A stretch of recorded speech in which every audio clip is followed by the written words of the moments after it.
Hi, Movie Story here. Today I'm going to explain an American action film called The Mechanic.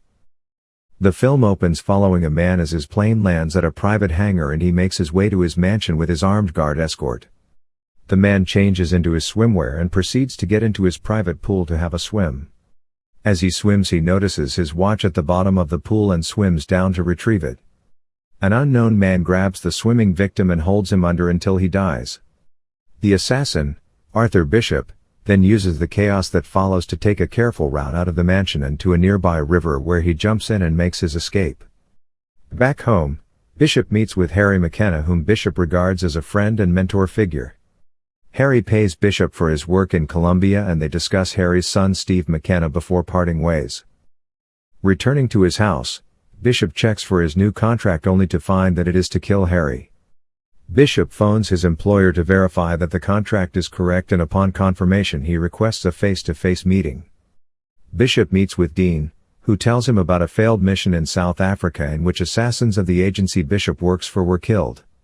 Dean tells Bishop that only two people knew about the mission, Dean and Harry, and that Harry had received money in exchange for the contract details. Bishop reluctantly kills Harry and makes it look like a carjacking. At Harry's grave Bishop meets Harry's son, Steve. Steve tells Bishop that he's going to go out and find any carjacker and kill them as revenge. Bishop secretly follows Steve and interrupts him, killing a carjacker that he had run into. Bishop recognizes the raw potential of Steve and decides to train him as a mechanic. He adopts a Chihuahua and instructs Steve to take the dog with him to a coffee shop each day at the same time. As Steve settles into his routine, Bishop escalates his training by taking him on a contract to show him what it's like. After Bishop strangles the man with a belt and stages it to look like an autoerotic asphyxiation accident, he shows Steve all the planning that went into that assassination. Bishop informs Steve that he has a contract of his own. The target is a mechanic for another agency named Burke, who frequents the same coffee shop Steve has been going to. Furthermore, Steve is told that Burke's only weaknesses are that he is interested in young men and small dogs. Burke makes his move on Steve and invites him out to drinks. Bishop instructs Steve to slip a large dose of Rohypnol into Burke's drink to cause an overdose. Steve ignores this direction and instead goes with Burke to his apartment. As Burke begins to undress, Steve attempts to strangle him with a belt as he had seen Bishop do. They engage in a struggle, and Steve manages to kill Burke after much effort. Bishop is later contacted by Dean, who expresses his disapproval of Bishop's use of Steve for the Burke contract. Bishop replies that he was given that contract through Harry and not Dean. Angry at his indignation, Dean informs Bishop that he's on a short leash. Bishop is given a new contract to kill the leader of a cult-like church, Andrew Vaughn, John McConnell. Steve and Bishop plan to inject Vaughn with adrenaline to simulate a heart attack, for which the paramedics would unknowingly administer a fatal second dose of adrenaline. As Bishop and Steve wait in the walls of Vaughn's hotel room, a doctor arrives and sets Vaughn up with an 4 of ketamine. Realizing that the adrenaline overdose would be inhibited by the ketamine, they improvise and quickly suffocate him. When Vaughn is discovered by his guards, Bishop and Steve are found hiding in the walls of the hotel and are forced into a shootout with the guards.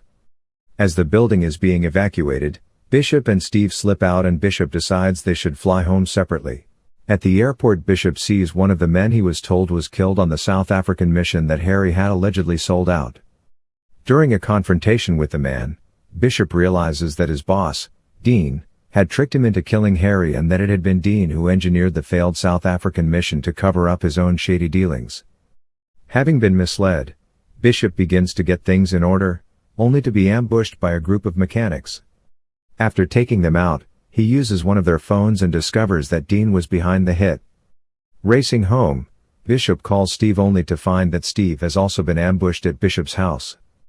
Bishop directs Steve to a hidden gun, which Steve uses to kill his ambushers. Steve is waiting for directions when Bishop arrives. Bishop has Steve gather supplies for their new mission, while Bishop prepares to find how to get to Dean.